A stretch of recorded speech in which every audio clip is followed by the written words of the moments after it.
Hey everybody, it's Cassian Blackcloak. Welcome back to another video here on the channel, and today we're going to be taking a look at Evil Dead the game.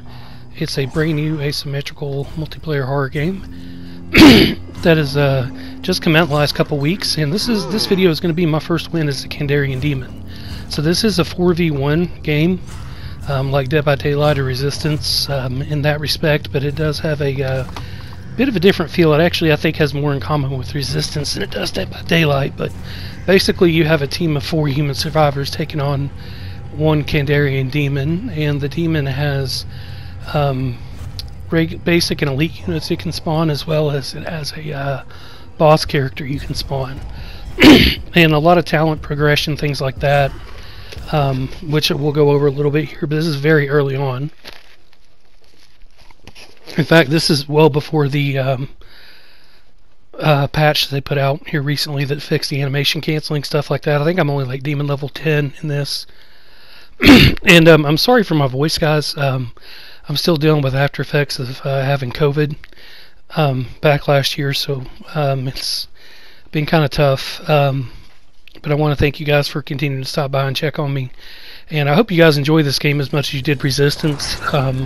I'm enjoying the hell out of it. So let's take a look here. So basically, what we're going to do to start with here, if you're familiar with the game, this will be kind of old hat if you know about the Demon, but to start out the match, you only have certain things you can do. You have to collect these little infernal orbs that give you energy. They're kind of like your bioenergy in Resistance. It's your resource.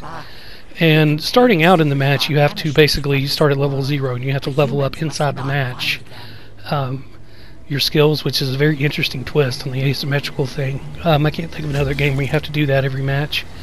But you start out, basically all you can really do to start with is set traps here. And I'm doing this to increase my threat level, which you see in the lower right corner there. And as I get level experience from doing things, which at this point all I can do is pick up orbs and set traps, I'll actually level up, and then I'll pull up an upgrade screen and you'll see that. So, and I actually don't get to see where the players are on this, so I don't have as much control as a Mastermind did in Resistance, but you'll see here's the upgrade screen. So the first thing I dropped into is traps. I've kind of changed that playstyle up a little bit since this, but it still works out. So basically you have to unlock a lot of your abilities as you go through the match. So a good thing a lot of people do, and yeah, they started and they found the first map piece already. So you got to go. Basically, you got to level up to unlock your abilities, like ability to even spawn a basic unit. You don't even start with that. So a lot of the time when you start the match, you're going to be in the area you're in. You're probably going to roam around, trap it, gather up energy, because every time you set a trap, it gives you XP, like match XP. So you can level up your threat level. Same thing when you spawn demons, 2 damage to the survivors, down them, kill them, stuff like that all gives you experience. But you can see here that I'm actually basically starting to look for them. Now they have to win the match, they have to basically first find all 3 pieces of the map that are scattered around. Now they know where they're at to start with, I do not. And then after that they have to complete the objectives of gathering the Necronomicon pages and the Kandarian dagger separately. Now those are basically like capture points they have to hold for a certain length of time while I'm trying to kill them. And then after that, if they get through that, they have to find the dark ones, which I think are over right by where I'm at, actually. And then they have to kill them, and then keep me from destroying the Necronomicon to win the match. So, but this one's not going to get quite that far. So you can see enough about basic game mechanics here. So let's go over what we're actually doing. So you can see I've got full infernal energy, and now I'm actually starting to hunt the survivors. And now I can see them on the mini-map when they make noise or they get scared. Now this was very early on, and I wasn't as keen on keeping one eye on the mini-map as I am now. I've gotten a lot better at that, so you're going to see some points whenever they're popping up that I'm not taking advantage of it or going after them. I also don't have my basic units yet, so that's another thing. I need to set a few more traps to level up. But we're going through this here. Excuse me. And yeah, so basically, once again, just trapping an area I think they might come to at some point. I always trap these chests because, one, they give you lots of XP. You can see there I just dinged and leveled up, so there we go. Now I can actually drop basic units, which is like, it's called the basic portal. It basically opens a portal on the unit jumps out of it, and afterward you can possess it if you so desire. Now also, the demon I'm playing here, the Necromancer, they get this little flute player guy. It's their core mechanic. You drop him, and while he's up, all your units get increased damage and HP. Now the survivors are going to try to find it and kill it to take away that buff, because my units are not nearly as effective without him.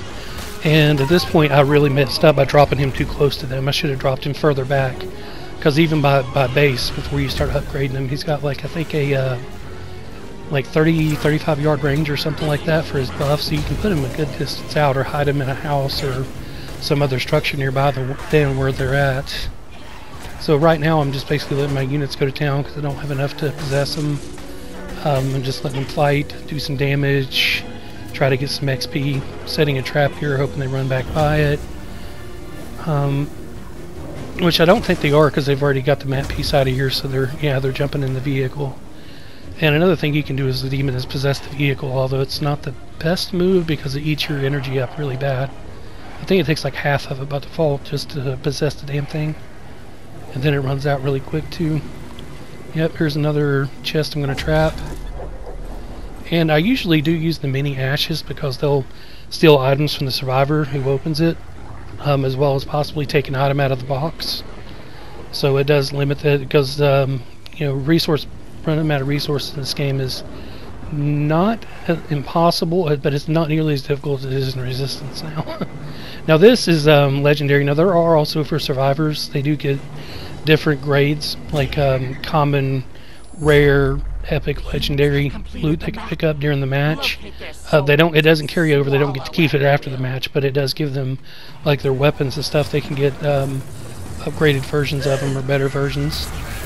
So there's something nice in that chest, so I definitely made sure to trap that, because if I was them I would be going out of my way to get it. So I'm going to try to do I'm not very good at the fear dash yet, like the demon, the jump scare dash.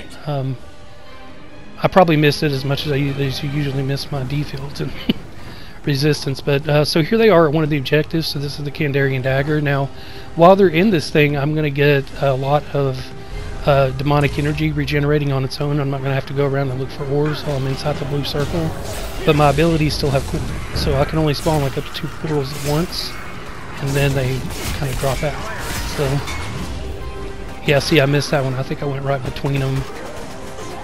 And also this game is crossplay, so I'm planning to get some PC survivors, I think, on this, and I think they're definitely different platforms. So this is probably not pre-made, so this is probably why I won this match, to be honest, but because I'm still figuring things out at this point. I've leveled up quite a bit since this, but I'm not max level on my demon yet, the Necromancer. So I just unlocked elite portals, which I don't use very often because I put most of my points into basic units and possess them with the flute guy out. So let's see. Yeah, I haven't got the boss unlocked yet either. Yeah, I think once I get my boss out, it'll be they're going to be in trouble here. Because my boss character with the Necromancer is Evil Ash from Army of Darkness, and he is nasty. Think of them as like your tyrant or whatever. Yeah, so they're going to town here. I could be, see, I'm going to possess one of them and try to waste. No, I should have been trying to use waste gun ammo, but instead I'm just using the axe, hacking at them. But see, I wasn't paying attention. I could have used at least one of those blunderbuss shots, because Amanda does wicked DPS with a firearm. Okay, so yeah, we're going to go ahead and drop some more units in here to try to keep them busy. We want to basically keep doing damage to them and making them have to use their resources, their heals, their amulets, to give them shields, stuff like that. Their ship's, quote, cola, end quote. It's like Shimp's beer from the show, come on. But anyway, we got, so we got some more stuff here, so I can't quite, see, I'm not even high enough level to unlock my boss yet. So I'm going ahead and putting everything into traps here. Because once you get traps fully leveled up, when they trigger them, instead of a basic unit jumping out, it drops an elite. So you get a really cheap elite with that. However, Necromancer elites aren't like the best of the elites. Like, I think definitely Eligos has the best elite unit. But yeah, so, and also if you notice there, once they capture that objective, I got exercise from the area, so it kicked me way the hell across the map. And it drains all my energy, so I mean, it really fucking hurts when they capture an objective for you as the demon, because it gives them a chance to recover, you know, guaranteed, because you're going to be pushed so far away, you know, assuming they finish mopping up whatever you left there. Like, if it's me, if I have Evil Ash out and I got my Skeleton Resurrection Aura up, there's a lot of trash mobs coming at them.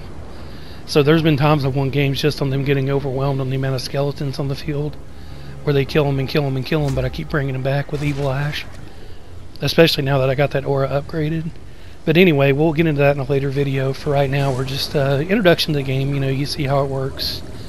And like I said, this was my first thing that I wound up recording from playing the game, because it was the first match I won as a demon. So I was really excited and happy about this. This really made me enjoy it, because I was kind of in that, you know, initial losing grind you got to go through to start with on any game as a killer, just to get used to it and get your shit together, kind of figure it out, you know. So I prepared myself for it, though. I went through it in Resistance quite a bit, so I know all about it.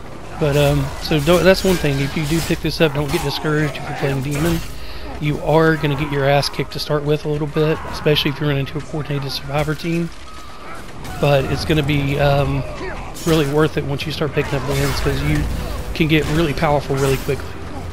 Because the way the skill ups in this game work, you can actually don't just dump your regular XP you get for your character, you get an additional secondary form of XP you can dump into any character you want, so you can actually play just one character and level up everything if you want. Like, every character, you can just go dump the spirit points into them.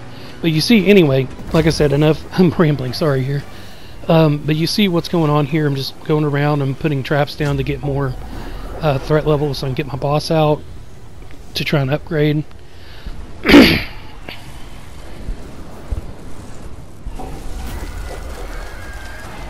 And possessing him. Yeah, and I'm just basically running him away from the pages a little bit, because that's all I can do. He doesn't have any weapon for me to waste ammo on, so I'll just turn him around and run him back a little bit, waste his time. Which you actually can, you know, if you notice that time limit there, that only lasts until they complete the dagger in the pages. But I've actually won matches. In fact, I had one earlier. I won by basically stalling them and holding them off and timing them out, so they ran out of time. But after that, after they capture those two objectives, that timer goes away, and instead a kind of like a battle royale type fog circle starts closing in. If they get stuck in, they'll die. So it's kind of a soft lock timer instead of a hard timer. It's a little different.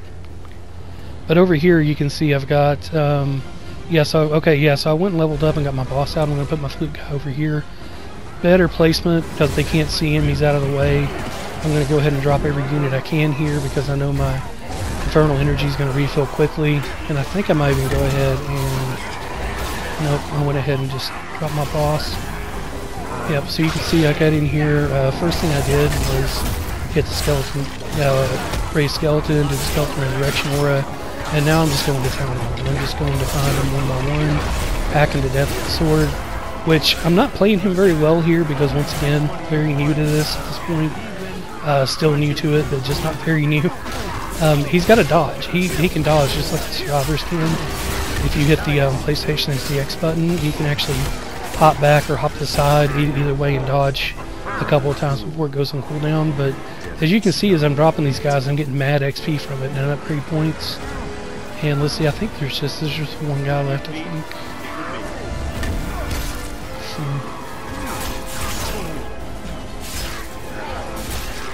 Yeah, it's Army of Darkness Ash, though, and he's a fucking monster. Now see, he's in a finisher here, or a special attack. When he's in those animations, they get an iframe, or they get iframes, so they're invincible. You actually can't attack them, or hurt, do damage. There we go, I finally got him, though. I had to chase him around, but I got him. So there you go. That's one way you can win, is knock all the survivors down. And then you can basically kill them, so there's nobody to get them back up. So there you go, victory. Huzzah! Anyway, I hope you guys enjoyed that, and I hope you want to see more of this on the channel. I am going to have definitely a few more videos coming, and once I max out, I'll have some builds. But thanks for stopping by, Black Cloaks, and we'll see you guys in the next one. Bye.